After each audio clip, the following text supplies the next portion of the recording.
Tafadzwa matano say accused President Mnangagwa in 18W week file of being responsible for destroying vendor stores in Chiredzi. Mzanapenda mashukubuda pangwa inoonwa kwa kunzi. After a video yaseveta pa social media, chiona tafadzwa matano say oya chiti vana emasonda Mnangagwa nana week file.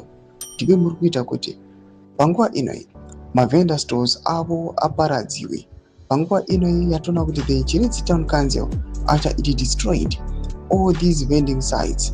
Panguwa ine zvaita kuti vanhu vauye vakatsamwa, zvaita kuti tafadzwa matano se auye panguwa ino ari emotional achiaccuse President Mnangagwa na week file achiti ndiye muri kukonzeresa nhamo 2 years dzamawedzerwa idzi ndedzekuti tambudza here. Nzirapida mashukwamdanyo kwa panguwa ino kundimira masvingo kuti subscribe or like on the bell icon. Panguwa ino mwabudanyo kwa mchinziro. He accused President Mnangagwa and entrepreneur week file of being responsible for destroying vendor stores in Chiredzi and throwing tens of vulnerable families into possible starvation.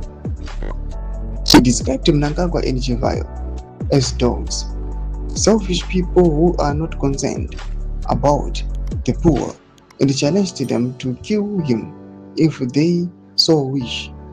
He said, "It is ridiculous that these two donate expensive cars to the rich when the poor are starving."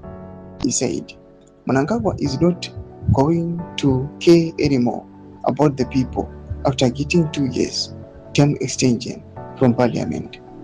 Tafadzwa speaks for the silent majority because what he says is what is on every Zimbabwe's lips. ZRP has been looking for Tafadzwa. He was arrested yesterday and charged. Doma developments ari kuda panguwa ine anokaunzi aiwa vuudze wachokwadi but ndo zvazviri. Mbotoziva mafungiro enyu muri kudii pamusoro pechitiko ichi. Kana kuma section medu dzafungiro enyu, subscribe or like, wanchida unoturn on the bell icon.